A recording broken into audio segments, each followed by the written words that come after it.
যদি এই অন্তর্বর্তীকালীন সরকারের বা হচ্ছে এই জুলাইয়ের ১ বছর পূর্তিতে আমরা কি পেয়েছি, কি হারিয়েছি? হারিয়েছি অনেক কিছু। পাওয়ার প্রত্যাশা অনেক কিছুই ছিল। আসলে তেমন কোনো কিছুই পূরণ হয়নি।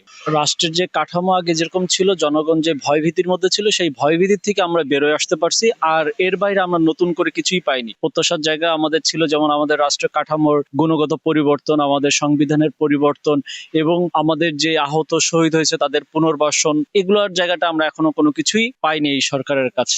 সফলতার দিক যদি বলতে যাই, তেমন কিছুই পাবো না, কারণ সরকার কয়েকবারই আমাদেরকে যেমন তাদের বড় সফলতা বলতো যে জুলাই ঘোষণাপত্র, সেই ঘোষণাপত্রের জায়গায় তারা এখনো 1 বছরে দিতে পারে না। সরকার 2বার সময় নিয়েছে, সরকারের জায়গা থেকে 2বার সময় নেওয়ার পরে সেটা ঘোষণা করতে পারেনি। এটা সরকার অনেক বড় ব্যর্থতার জায়গায় চলে আসছে, সে ঘোষণা দিতে পারে নাই।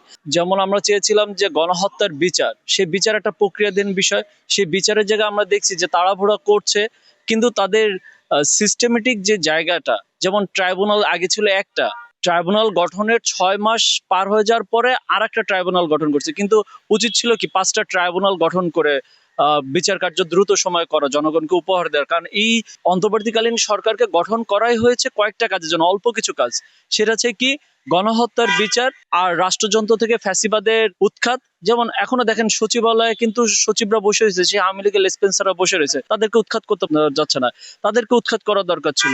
তারাই এই সরকারকে অস্থিতিশীল করে রাখতেছে। তৃতীয় আরেকটা জিনিস ছিল যে হচ্ছে আমাদের যে নতুন বাংলাদেশ, সেই নতুন বাংলাদেশের কিছু মৌলিক সংস্কার, সংবিধানের সংস্কার, এগুলো করার দরকার ছিল। সেই জায়গায় তারা এখন নতুন করে আলোচনা করছে বিভিন্ন রাজনৈতিক দলের সাথে। এটা আমরা সাধুবাদ জানাই, এটাকে তাদের সফলতা বলতে হবে।